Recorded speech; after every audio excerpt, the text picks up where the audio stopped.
Sawitur warenyem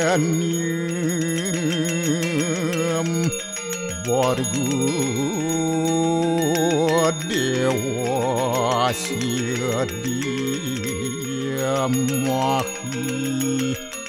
Diwayana paracudayat Om Narayanu Ewedem Sarum Yad Buatem Yasjabawiyam Neskalang niranjan niruya kalku nirakyata sududewiku Narayanu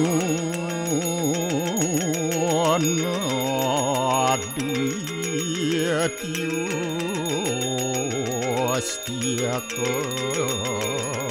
kastit Tuam siwa Tuam dewa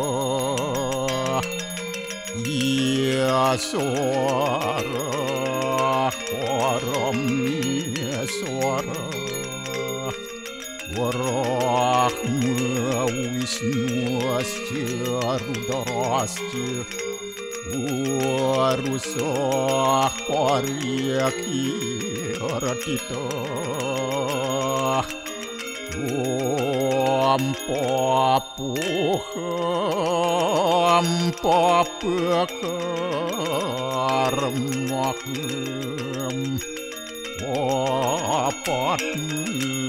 apa sambawa Rahimam pundarya kaksir Sabahya biantara suci Om kesama dewa Swaru paranya kita angkara Mamuja swaru papidya Walaya suasadya siwa Om kesantauya kaiku dosa Kesantauya wajiku mamu Santauya manasu dosa Permadat kesamam Om Santi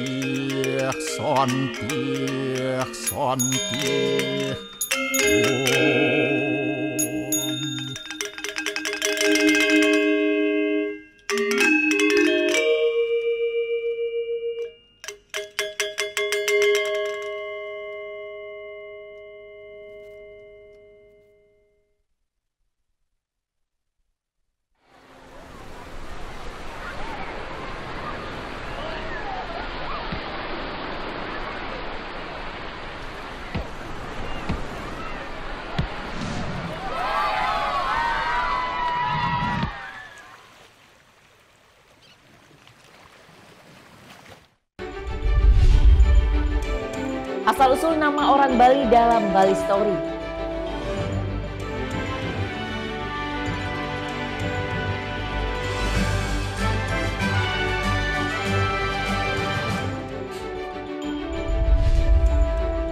Seorang warga di Kota Bekasi, Jawa Barat melaporkan Kaisang Pangarep, putra bungsu Presiden Joko Widodo, ke polisi.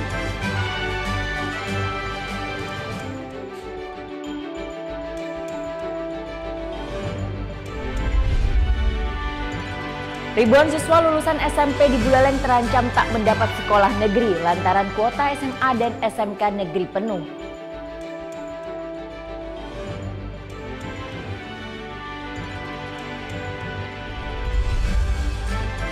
Indahnya pesona air terjun cinta di Buleleng, Bali.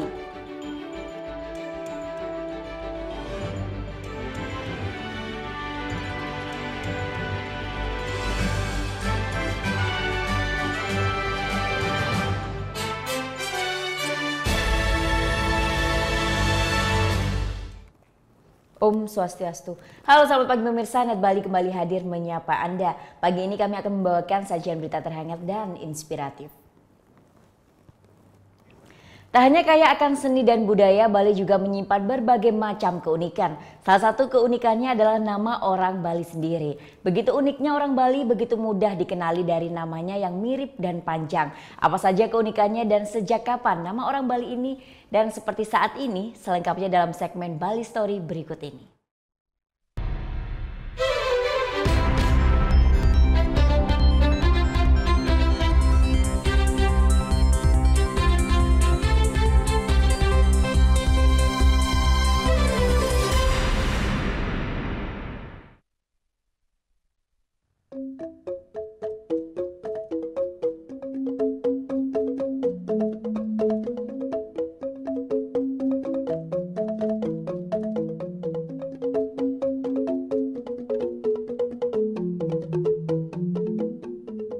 Nama menjadi salah satu ciri khas unik yang dimiliki orang Bali yang berbeda dengan daerah lain. Selain cukup panjang, nama orang Bali juga memiliki kemiripan satu sama lain. Sebagian besar orang Bali minimal memiliki nama sebanyak 3 suku kata. Nama orang Bali menjadi panjang karena nama depan yang setidaknya diawali 2 suku kata, yakni kata sandang jenis kelamin dan urutan kelahiran. Ciri pertama nama orang Bali adalah kata sandang jenis kelamin. Ada sebutan I dan Ni. Sebutan I dan Ni diletakkan pada nama paling depan. Salah satu contohnya nama Iwayan Wijaya atau Nimade Wijaya. Kata I merupakan kata sandang untuk laki-laki, sedangkan Ni kata sandang untuk perempuan. Jadi jenis kelamin orang Bali bisa langsung dibedakan dari namanya. Setelah kata sandang, biasanya diikuti dengan kata penanda urutan kelahiran. Kata inilah yang menyebabkan nama orang Bali menjadi sangat mirip satu sama lainnya. Karena nama panggilan biasanya diambil dari nama ini seperti Putu, Wayan, Made, Nyoman, dan Ketut. Anak pertama biasanya diberi awalan Wayan. Kata Wayan berasal dari kata Wayahan yang artinya tertua atau lebih tua, yang paling matang. Selain Wayan, nama depan untuk anak perempuan bisa juga menggunakan kata Putu atau gede. Putu artinya cucu, sedangkan gede bermakna besar atau lebih besar. Kemudian anak kedua biasanya diberi nama Made, diambil dari kata Madya yang berarti tengah. Di beberapa daerah di Bali, anak kedua juga kerap diberi nama depan Nengah yang diambil dari kata tengah dan juga Kade. Sedangkan anak ketiga diberi nama Nyoman atau Komang. Nyoman diyakini berasal dari serapan kata anom dan an yang bermakna muda.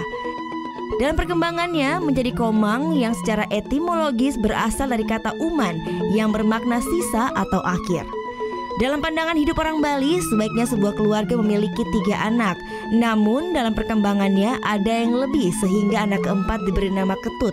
Ketut merupakan serapan dari kata ke dan tut yang bermakna mengikuti atau mengekor. Sedangkan untuk anak kelima dan seterusnya biasanya kembali mengulang dari awal sesuai dengan urutan anak pertama hingga keempat. Selain itu, orang Bali mengenal sistem wangsa yang diwariskan dari zaman kerajaan. Meskipun kini tidak diterapkan secara kaku sebagaimana pada kehidupan zaman kerajaan, sistem wangsa ini masih tetap dipertahankan dalam tradisi penamaan orang Bali. Orang-orang yang dilahirkan dalam kelompok 3 wangsa atau triwangsa akan memiliki nama yang lebih panjang dari orang biasa karena memiliki gelar kebangsawanan yang diwariskan secara turun-temurun. Ada keturunan Wangsa Brahmana yang namanya diawali dengan gelar Ida Bagus untuk laki-laki dan Ida Ayu untuk perempuan. Pada masa lalu, Wangsa Brahmana adalah golongan rohaniawan atau pemuka agama kerajaan, yaitu pendeta, pedanda beserta keluarganya. Yang kedua adalah kelompok keturunan dari Wangsa Ksatria. Berbeda dengan Wangsa Brahmana yang hanya diawali dengan satu gelar, pada Wangsa Ksatria ditemukan ada banyak gelar nama, mulai dari dewa, anak agung, Jokorda, Ngakan, Bagus, dan Sang untuk nama laki-laki. Sedangkan pada perempuan biasanya ditambahkan kata Ayu, istri atau Sakti, seperti Dewa Ayu, anak agung istri, dan Dewa Sakti atau Desak. Yang ketiga adalah kelompok keturunan dari Wangsa Wesia. Hampir sama dengan kelompok Ksatria, setidaknya ada 3 gelar kebangsawanan dalam kelompok ini, yaitu Gusti, Gusi, dan Si. Hingga saat ini belum ada yang dapat memastikan sejak kapan orang Bali menggunakan nama depan seperti ini. Namun beberapa sumber memperkirakan sejarah penambahan nama depan seperti ini mulai dari abad ke-14, yakni pada masa pemerintahan Raja Gelgel Dalem Ketut Kresna Kepakisan. Walaupun diperkirakan sudah ada sejak abad ke-14 hingga akhir abad ke-19, masih ada sejumlah nama tanpa menggunakan nama khas seperti Wayan, Made, dan sejenisnya. Tetapi hanya mencantumkan awalan sandang jenis kelaminnya saja, seperti hanya bernama Ikaler, Ipanji, atau tokoh yang cukup populer yaitu Nironji dan Nipolok.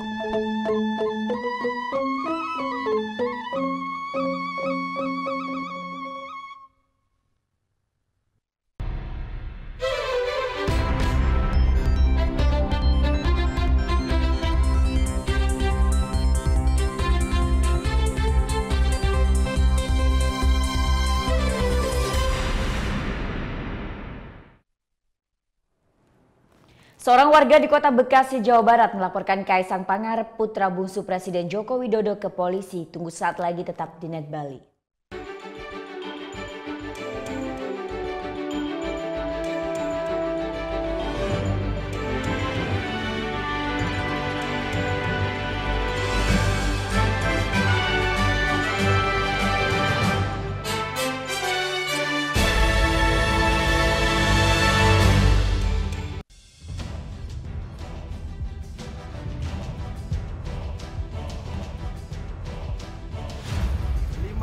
Peringatan bahaya permukaan merah.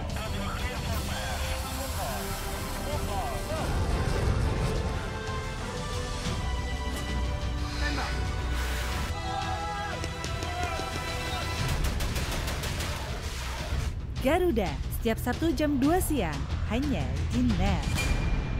Melepas penat dengan aksi para komedian favoritmu. Lu sekolah di mana sih? Mau apa? Orang lain tuh pakai centong, apa kayak lu cenok semen gimana sih?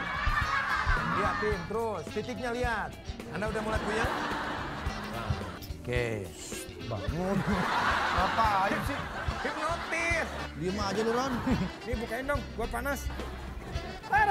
Selamat menonton dan semoga bisa menahan tawa. Komedi Nightlife Hanya di Net. Selamat pagi. In here, aku harus menempatkan seorang personal assistant. Where did you work before? Yes, of course. Yes. Selamat datang di dunia syuting pagi hari. Tadi naik apa kesini Kak Dika? Naik mobil. Oh, naik mobil. Oh, nanti pulangnya bareng kali ya. Ini mbaknya lagi. Sarah Sehan, Senin sampai Jumat jam 9 pagi, hanya di Net. Temukan inspirasi dalam berbagi ide fantastis. Kita mengambil beberapa bagian-bagian dari jalanan di kota New York. Awalnya rumah ini rumah tinggal. Aku rubah sedikit konsepnya jadi studio. Aku buat seperti lounge juga, jadi kita bisa kumpul-kumpul bareng. Tuangkan dalam karya dan wujudkan kreasimu. Design, Sabtu jam setengah 10 pagi, hanya di Net. Oke Jack, dengan Mbak Luna. Kok lama banget sih Mbak? Tadi saya sempat istirahat dulu sebentar, pinggang saya rada encok. Encok? Emangnya hari ini Mbak berapa orderan? 073, nomor antrian. 0. Nomor antrian 073. Saya. Dimanapun kamu bisa nonton Oke Jack dan program-program net favoritmu di Zulu.id. Download aplikasinya sekarang. Bangun pagi bisa bikin tambah pintar. Bareng Andre Hesti bisa. Berbagai inovasi masa kini, seru-seruan di Fun Science. Hingga tips oi-oi. Pagi-pagi hanya di net.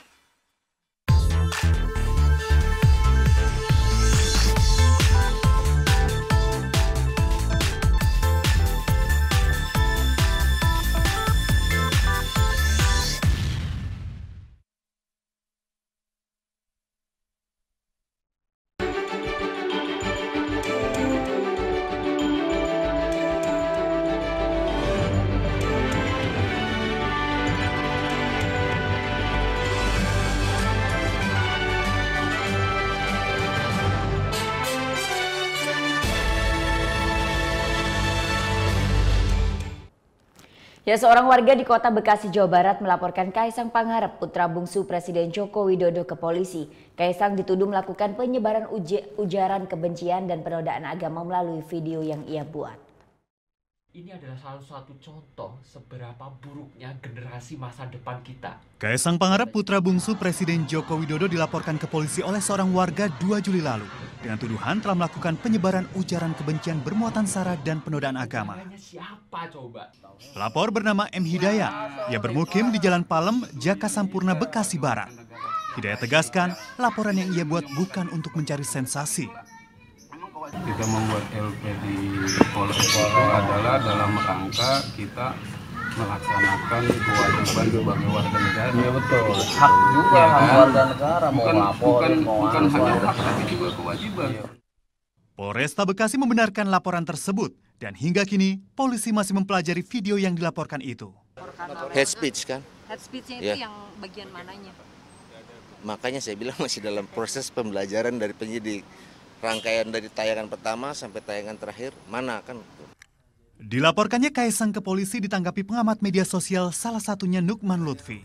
Saya cek berulang-ulang, berkali-kali, pelan-pelan, susah mencari celahnya di situ. Karena itu video biasa aja.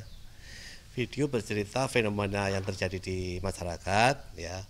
Kemudian dikomentari dengan caranya Kaisang yang khas banget, yang ada kata deso dan lain-lain gitu. Makanya saya sampai kemudian melempar ke Twitter, melempar ke Facebook. Ada nggak yang bisa menemukan celah di situ ada konten kebencian? Nggak ada. Para netizen melalui media sosial juga ikut berkomentar terkait kasus itu. Umumnya, netizen tidak melihat ada unsur penistaan dalam vlog yang dibuat Kaisang. Tim Liputan melaporkan untuk NET. Kepolisian Resort Banyuwangi, Jawa Timur amankan 2 orang yang dicurigai membawa bahan peledak. Keduanya kini masih diperiksa intensif. Hingga Rabu siang, Kepolisian Resort Banyuwangi, Jawa Timur masih menahan 2 orang yang dicurigai sebagai pelaku teror. Keduanya yaitu Aji Muhammad Igusti Ngurah Rai warga Sidoarjo dan Sutra warga Tulung Agung. Saat ini status keduanya telah ditetapkan menjadi tersangka. Keduanya diamankan saat sedang menginap di Musola Mapolsek Glenmure. Dari hasil pemeriksaan, keduanya diketahui membawa 1 buah sangkur komando, 1 golok dan pisau, korek api berbentuk senjata berikut sarungnya, kunci T dan besi menyerupai paku serta 1 kotak petasan. Kepada petugas, mereka mengaku hendak ke Bali untuk bekerja. Sementara kami belum menemukan indikasi adanya kegiatan yang mengarah kepada amalia.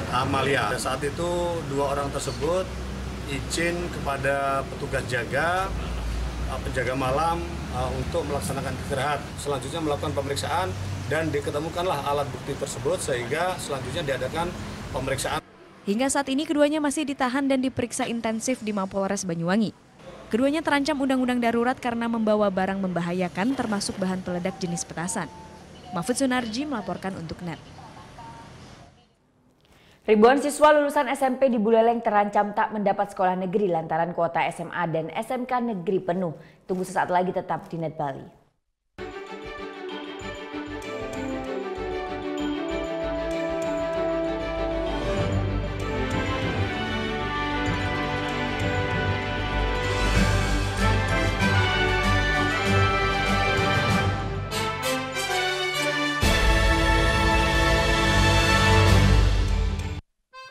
Mereka terlalu lucu untuk dilewatkan. Masa? Obrolannya terlalu seru untuk diabaikan. Nang kebetulan juga usaha. Nggak ditanya. Nggak ditanya. Ya nggak apa-apa. Yang terheboh ada di sini. Semua yang terbaik hanya untuk Anda. Betul. Nanya dulu. Siapa yang nanya? Best of Ini Talk Show.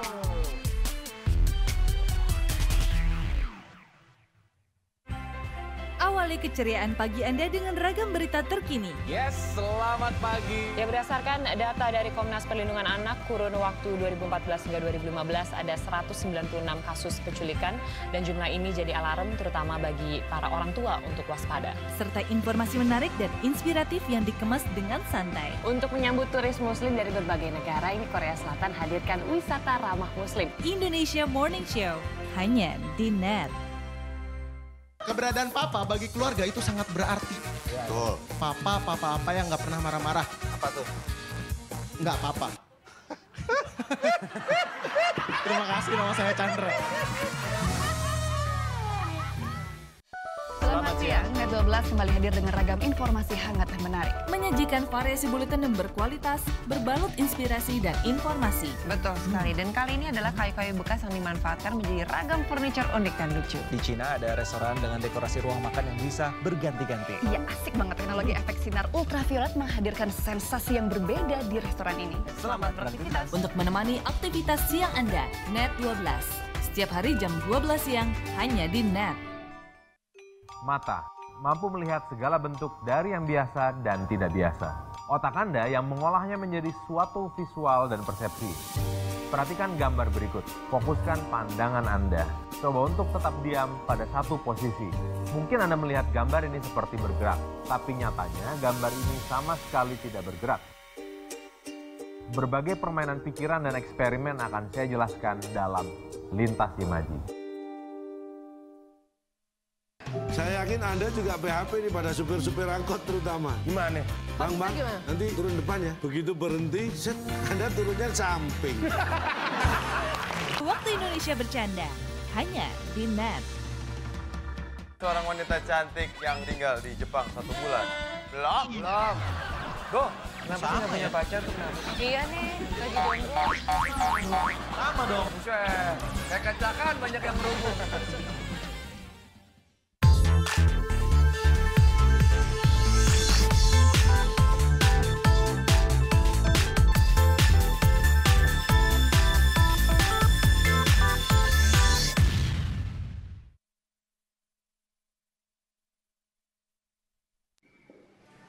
Bagaimana anak-anak?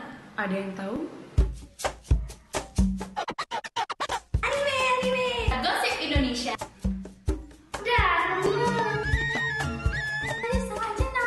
Meresahkan warga Indonesia. Oh, so sweet. Top Chart Music minggu ini.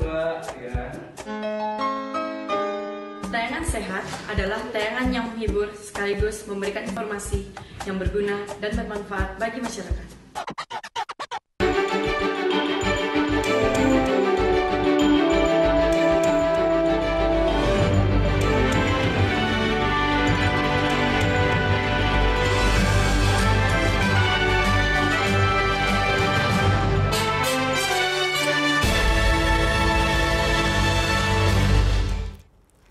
Ya, kembali di Net Bali, sebanyak 3.200 siswa lulusan SMP di Buleleng terancam tak mendapat sekolah negeri lantaran kuota SMA dan SMK negeri penuh. Sejumlah siswa masih memaksa untuk bisa melanjutkan ke sekolah negeri lantaran biaya sekolah swasta yang cukup mahal. Hari terakhir pendaftaran siswa SMA dan SMK di Buleleng, Bali berakhir kisruh. Pasalnya sebanyak 3.200 siswa tidak dapat melanjutkan jenjang pendidikan di SMA dan SMK negeri. Setelah pendaftaran ulang ditutup pada Rabu siang, sejumlah orang tua dan siswa tetap ngotot mendaftar ke sekolah negeri. Sekolah swasta dinilai cukup mahal dan lokasi yang jauh dari tempat tinggal. Dua sekolah, mana aja?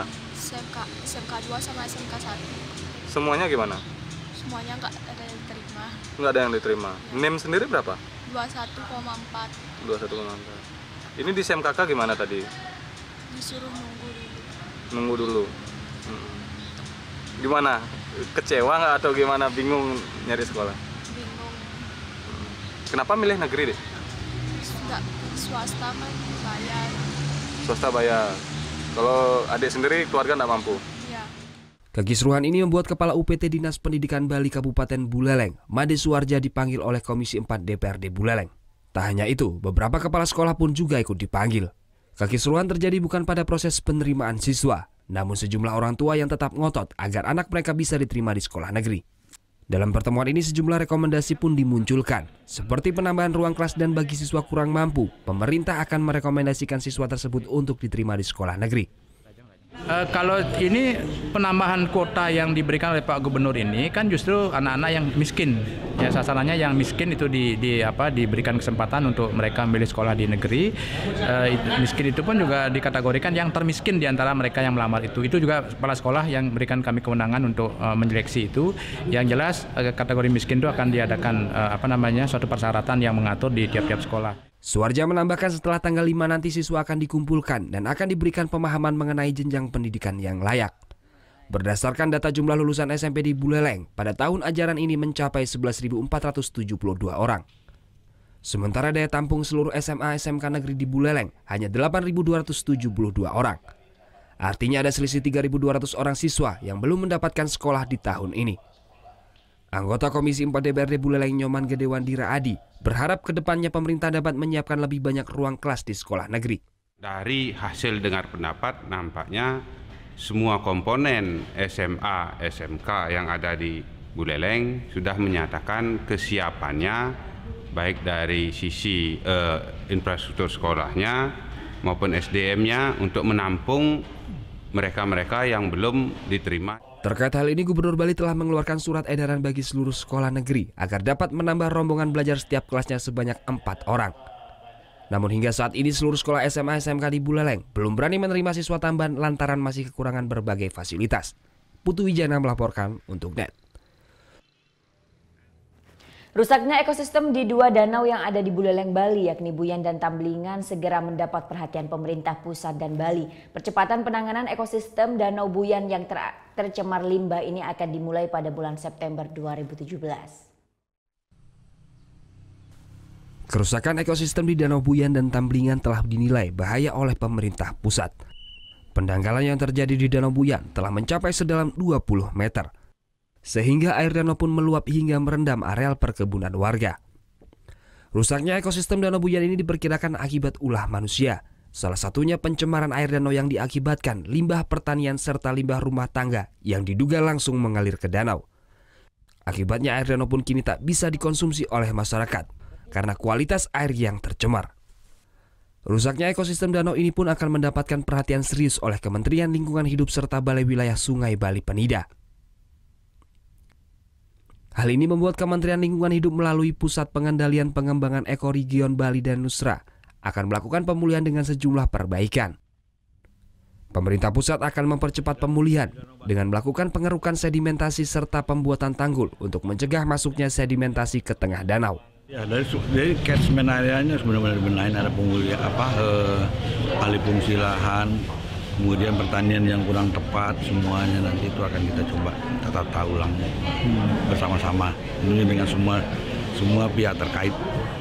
Ada pengerukan berarti di situ direncanakan seperti itu karena pendangkalan ini sudah luar biasa. 3 tahun terakhir itu bisa mengurangi kedalamannya sampai 20 meter.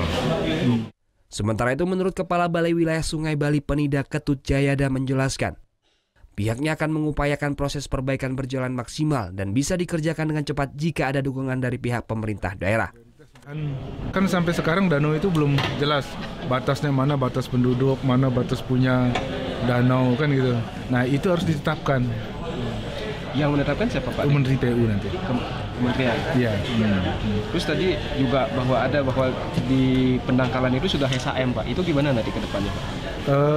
Nah itu perlu kita minta bantuan dari pemerintah Kabupaten Buleleng bagaimana menyelesaikan hal itu. Karena ini belum ditetapkan, makanya dengan penetapan itu makanya statusnya menjadi jelas. Kalau memang sertifikat hak milik, apakah harus ada solusi lah untuk itu kan gitu. Ya. Saat ini pihak Balai Wilayah Sungai Bali Penida masih menunggu bantuan peralatan baru dari Kementerian Pekerjaan Umum dan Perumahan Rakyat. Alat khusus yang akan diberikan tersebut seperti kapal yang bisa membersihkan gulma yang mengapung dengan cara menjaringnya. Selain itu, alat ini akan mengeruk endapan sedimentasi sehingga dengan satu alat dua persoalan itu akan tertangani. Putu Wijana melaporkan untuk NET.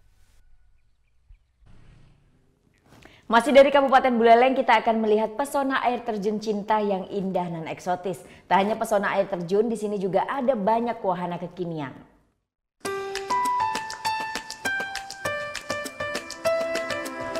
Pelancong yang gemar pelesiran, destinasi wisata di Pulau Bali memang tidak ada habisnya untuk dijelajahi.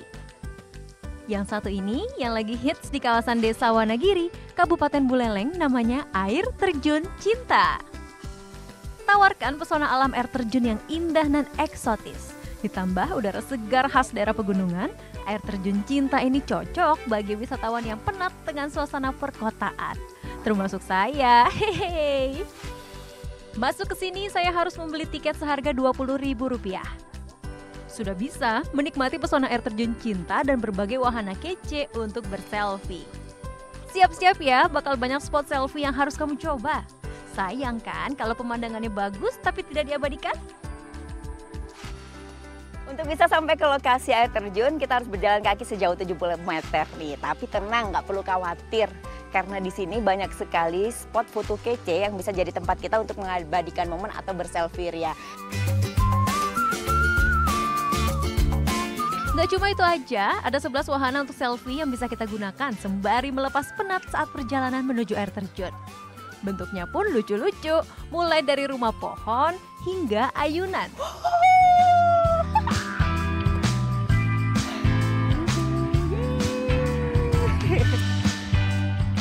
Meski baru dibuka 4 bulan lalu, banyak wisatawan domestik maupun mancanegara yang berlibur ke wisata ini.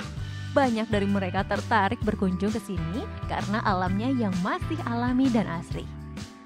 I think it's a wonderful place. It's very natural, very nature. I like it very much.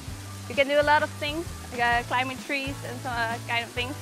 Sangat bagus tempatnya, sangat menghibur buat kita yang biasa penat di perkotaan atau aktivitas sehari-hari bekerja dan sebagainya. Cuman datang ke tempat ini membuat kita lebih refreshing buat melepas semua kepenatan.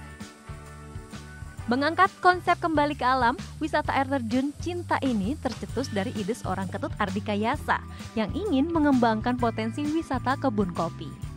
Setiap harinya, 16 warga sekitar mengelola wisata ini.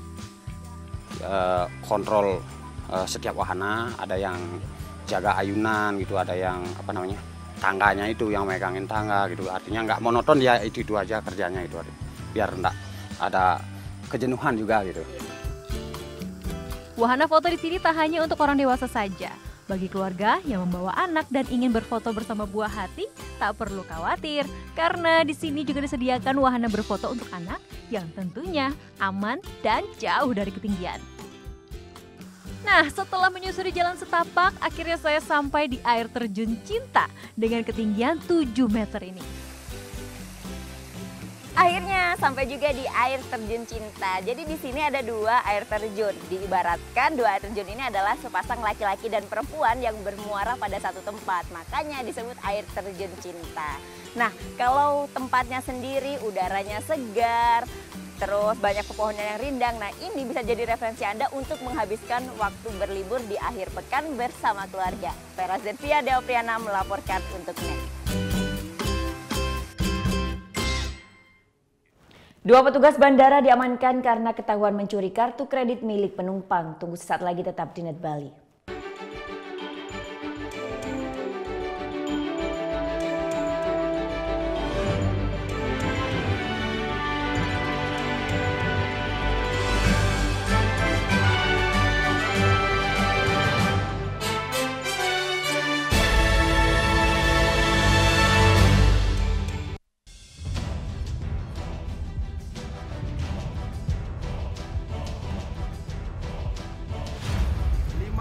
Peringatan bahaya permukaan merah.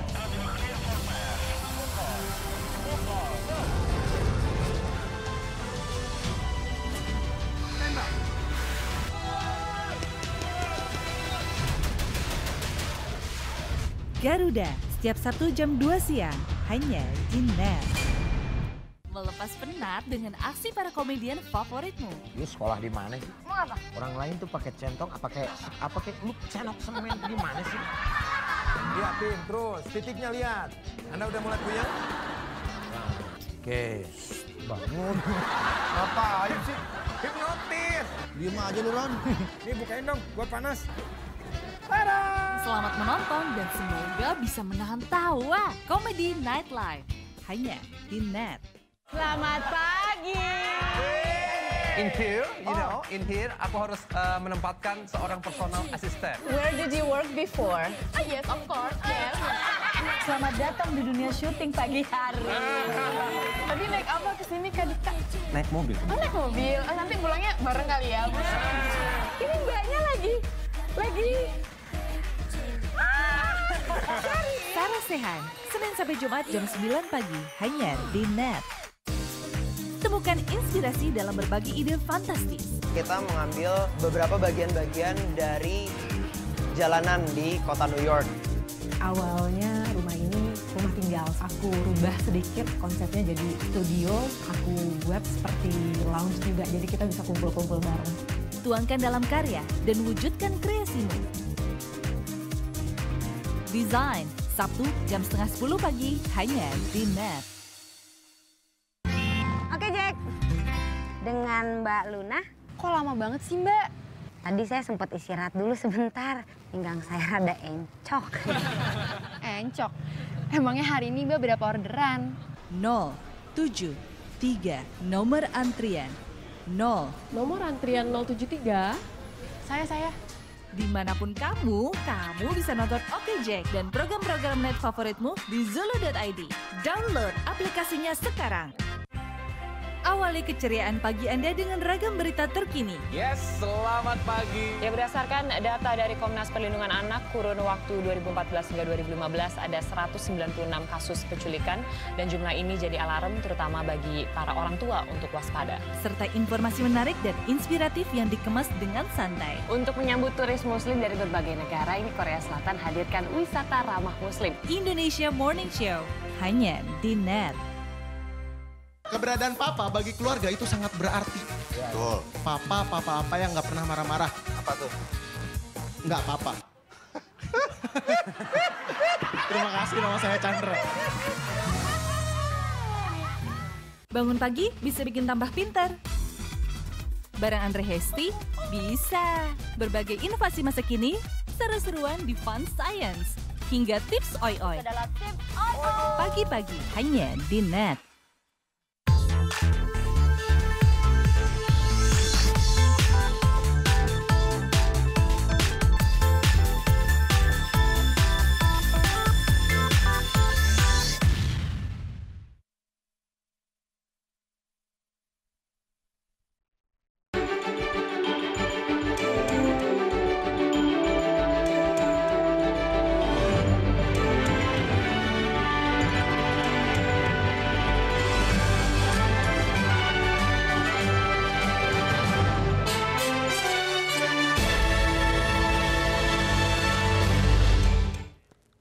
Dua oknum petugas keamanan maskapai AirAsia dan satu residivis kartu kredit diciduk jajaran Reskrim Polresta Denpasar karena kedapatan mencuri kartu kredit milik penumpang.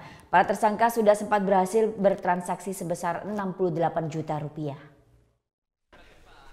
Gede Suta Astina, petugas keamanan maskapai AirAsia ini kini harus mendekam di sel tahanan Polresta Denpasar.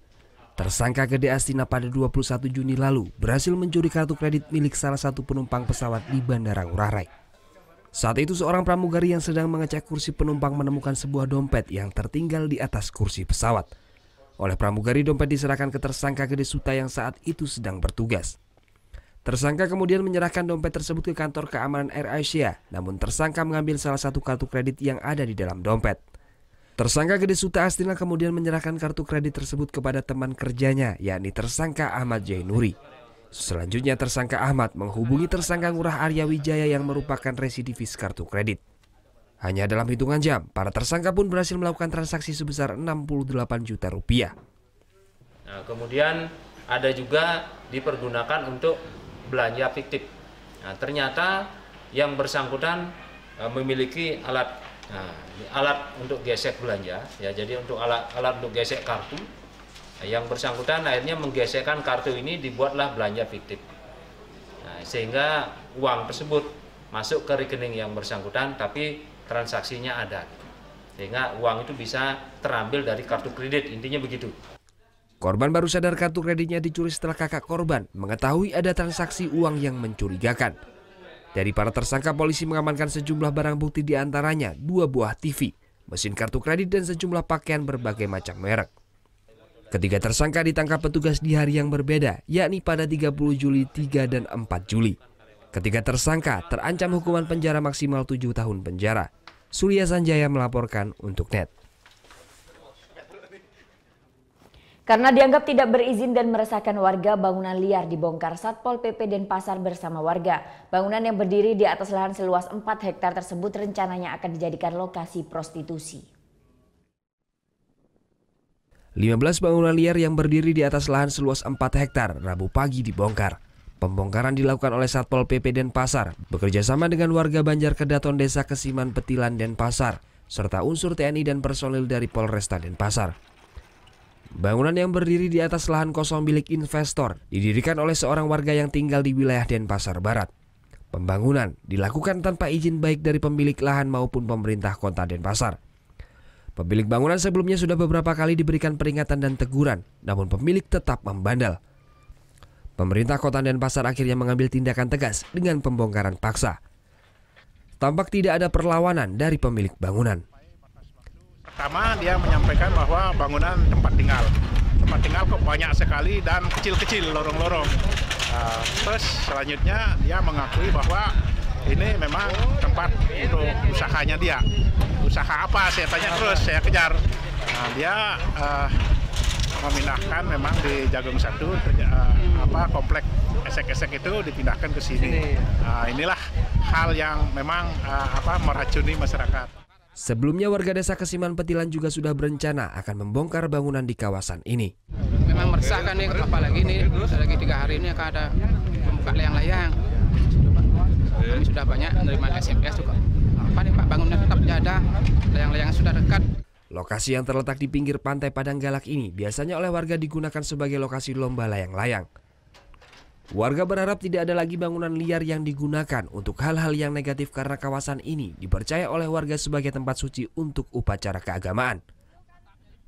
Surya Sanjaya melaporkan untuk NET. Beralasan untuk membayar hutang, makelar properti nekat edarkan kokain. Tersangka biasanya menjual barang terlarang tersebut kepada tamu asing. Rudi Marsio, pria 49 tahun yang tinggal di kawasan Kerobokan Kuta ini, kini harus mendekam di sel tahanan narkoba Polresta Denpasar. Tersangka yang sehari-hari berprofesi sebagai maklar properti ini, selain menggunakan kokain, dia juga nekat mengedarkan paket kokain.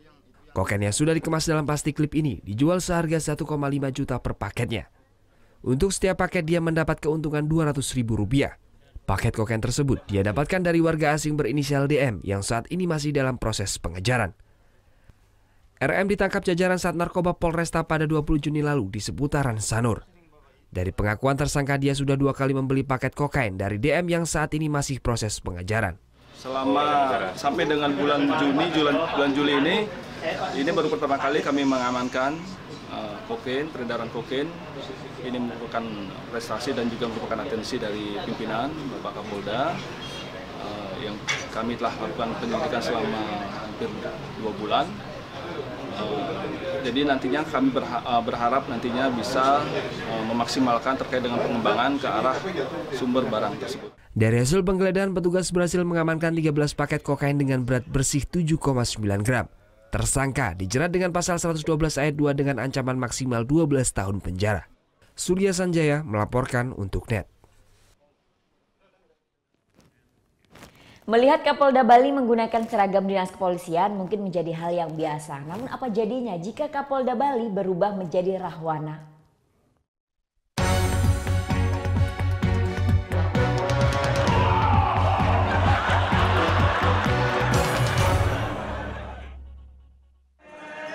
Ada yang berbeda pada acara syukuran HUT Bayangkara ke-71 yang diselenggarakan Polda Bali di BNDCC Nusa Dua beberapa saat yang lalu. Kali ini undangan dan personil kepolisian yang hadir dihibur oleh Kapolda Bali, Irjen Pol Petrus Rehan Golose, yang berperan sebagai sosok Rahwana. Riuh tawa para undangan pun pecah ketika sosok Rahwana bersama 3 prajuritnya yang diperankan oleh Kabid Humas Polda Bali, Kasat Brimob, dan Kepala SPN Singaraja memainkan peran tersebut.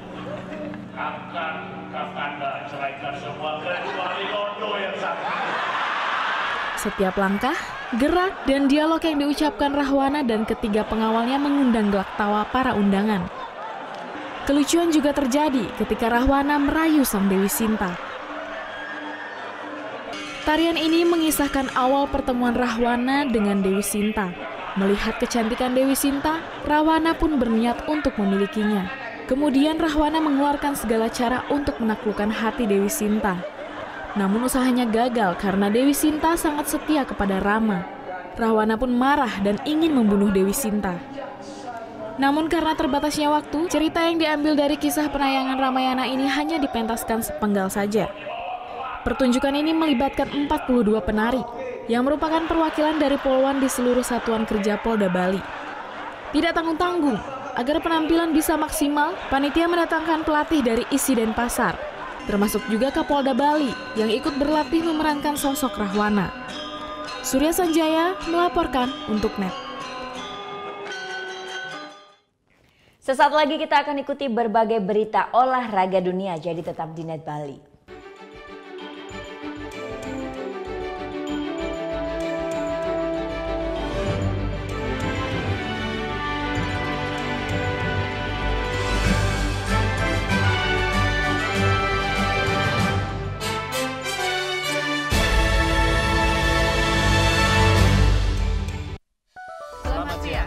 Kembali hadir dengan ragam informasi hangat dan menarik. Menyajikan variasi buletin yang berkualitas, berbalut inspirasi dan informasi. Betul sekali, dan kali ini adalah kayu-kayu bekas yang dimanfaatkan menjadi ragam furniture unik dan lucu. Di Cina ada restoran dengan dekorasi ruang makan yang bisa berganti-ganti. Ya, asik banget teknologi efek sinar ultraviolet menghadirkan sensasi yang berbeda di restoran ini. Selamat beraktivitas. Untuk menemani aktivitas siang Anda, NET 12. Setiap hari jam 12 siang, hanya di NET. Keberadaan papa bagi keluarga itu sangat berarti. Betul. Papa apa yang nggak pernah marah-marah. Apa tuh? Nggak papa. Terima kasih, nama saya Chandra. Mata mampu melihat segala bentuk dari yang biasa dan tidak biasa. Otak Anda yang mengolahnya menjadi suatu visual dan persepsi. Perhatikan gambar berikut. Fokuskan pandangan Anda. Coba untuk tetap diam pada satu posisi. Mungkin Anda melihat gambar ini seperti bergerak, tapi nyatanya gambar ini sama sekali tidak bergerak. Berbagai permainan pikiran dan eksperimen akan saya jelaskan dalam Lintas Imaji. Saya yakin Anda juga PHP nih pada supir-supir angkot terutama. Gimana? Bang, nanti turun depan ya. Begitu berhenti, set, Anda turunnya samping. Waktu Indonesia bercanda, hanya di NET. Seorang wanita cantik yang tinggal di Jepang 1 bulan. Belum. Go, kenapa sih nggak punya pacar tuh kenapa? Iya nih, lagi jomblo. Sama dong. Kayak kacakan banyak yang berhubung.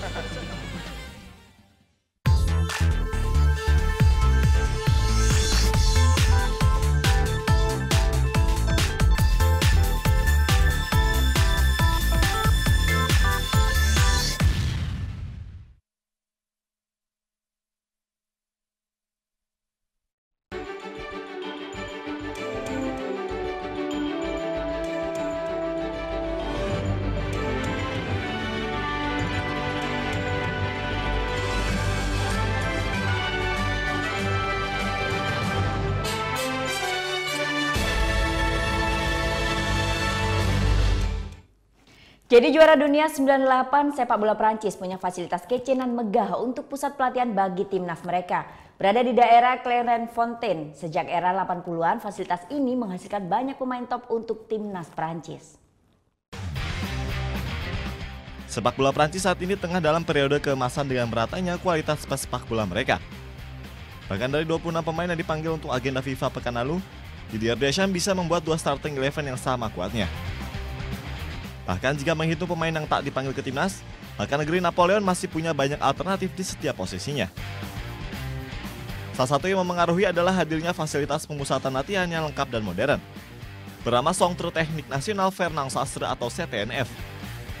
Berada di daerah Clairefontaine 50 km di utara Paris, Federasi Sepak Bola Prancis FFF menjadikan tempat ini sebagai pusat sepak bola Prancis untuk berbagai level usia. Mulai dari tim akademi hingga tim senior. Nama Fernand Sastre diambil untuk menghormati Presiden FFF di era 80-an yang menginisiasi pembangunan pusat sepak bola untuk negara Prancis. Mulai dibangun tahun 1985, fasilitas ini dibuka resmi Januari 1988. Clairefontaine menjadi lokasi pemusatan latihan karena suasana pedesaan yang jauh dari ingar-bingar kota, agar membuat punggawa tim Ayam Jantan fokus. Seiring berjalannya waktu, fasilitas ini kemudian lebih dikenal dengan nama Clairefontaine oleh dunia internasional. Dibangun di atas lahan 56 hektar atau sekitar 66.000 meter persegi, Clairefontaine dilengkapi fasilitas mewah bintang 5 bergaya khas Prancis kuno. Yang dilengkapi 7 lapangan rumput serta 3 lapangan sintetis. Selain itu, terdapat juga stadion mini dengan 1 tribun untuk menggelar partai uji coba. Sementara untuk akomodasi para pemain, federasi menyiapkan 320 kamar untuk setiap pemain dari berbagai level usia, dengan fasilitas olahraga dan hiburan lengkap. Tak lupa pusat sport science juga dihadirkan di fasilitas ini. Tak hanya untuk tim nasional, Federasi Tim Ayam Jantan juga membuat akademi khusus U13 serta U15 yang telah hasilkan banyak pemain berkelas. Seperti Thierry Henry, Nicolas Anelka, Louis Saha, serta Hatem Ben Arfa. Selain itu ada juga Kylian Mbappé, Blaise Matuidi, dan Olivier Giroud.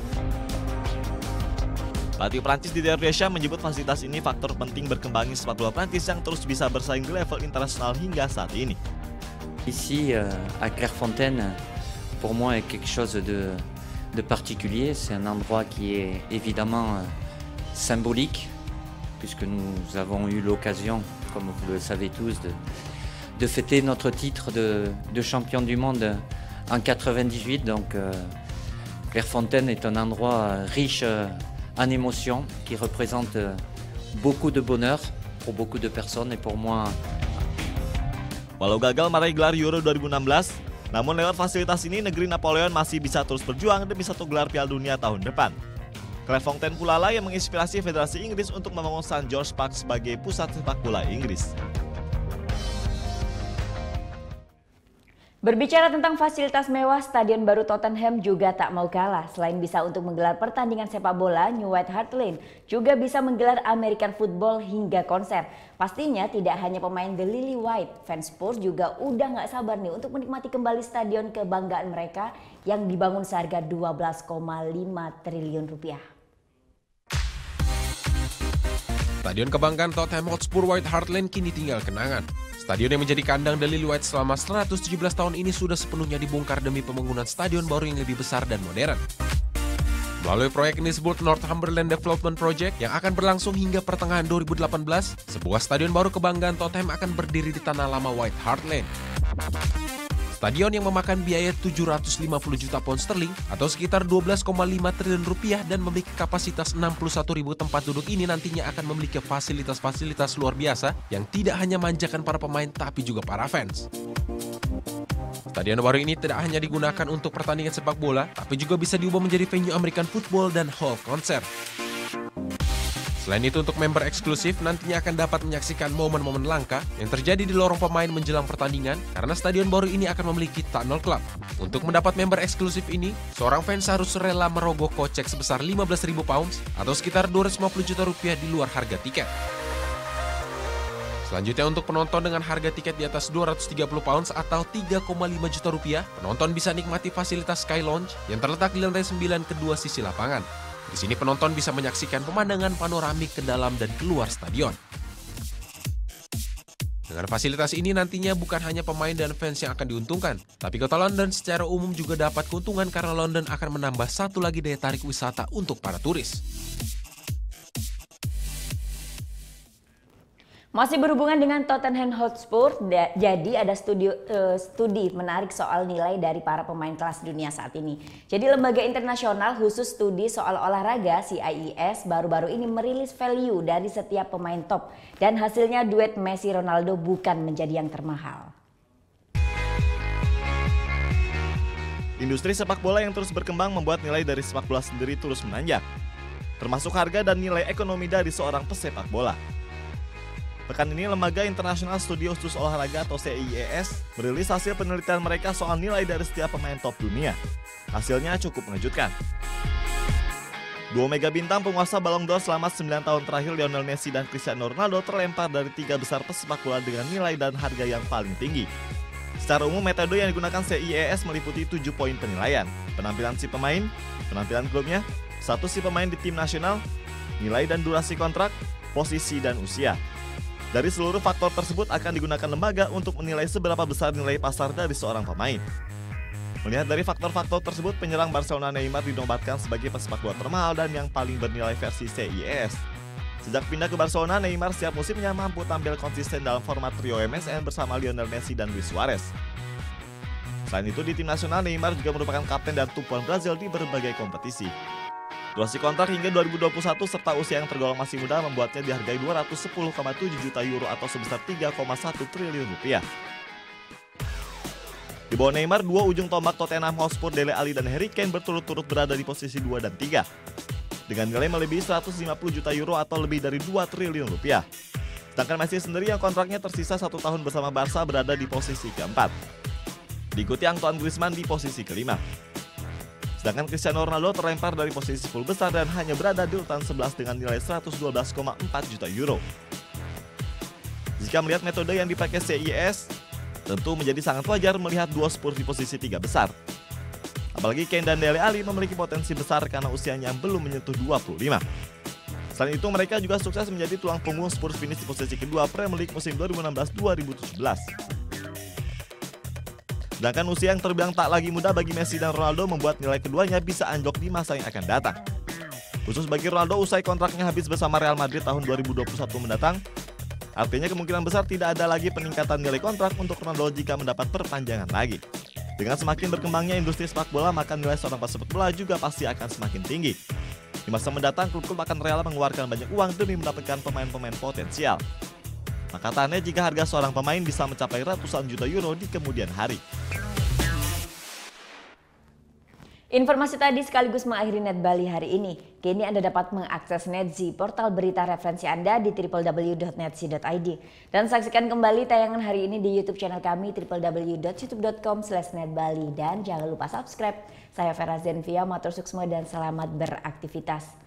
Om Santi Santi Santi Om. So thankful for that, it's such a blessing, yeah. Turn every situation into heaven, yeah.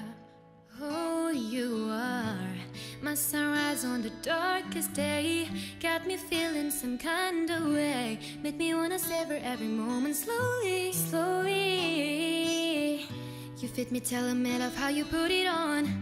Got the only key, know how to turn it on. The way you nibble on my ear, the only words I wanna hear.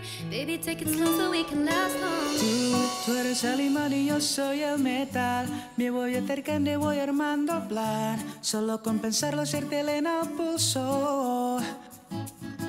Ya me está gustando más de lo normal. Todos mis sentidos van pidiendo más. Esto hay que tomarlo sin ningún apuro. Despacito, puedo respirar tu cuello despacito. Deja que te diga cosas al oído, para que te acuerdes si no estás conmigo. Despacito, quiero desnudarte besos despacito. Firmo en las paredes de tu laberinto y cerrar tu cuerpo todo manuscrito. Quiero ver bailar tu pelo, quiero ser tu ritmo.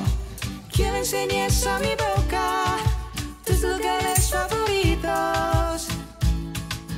Déjame sobrepasar tus horas de peligro, hasta provocar tus gritos. Discutir su apellido. Pasito, pasito, suave, suavecito. Nos vamos pegando poquito a poquito. Cuando tú me besas con esa destreza, veo que eres malicia.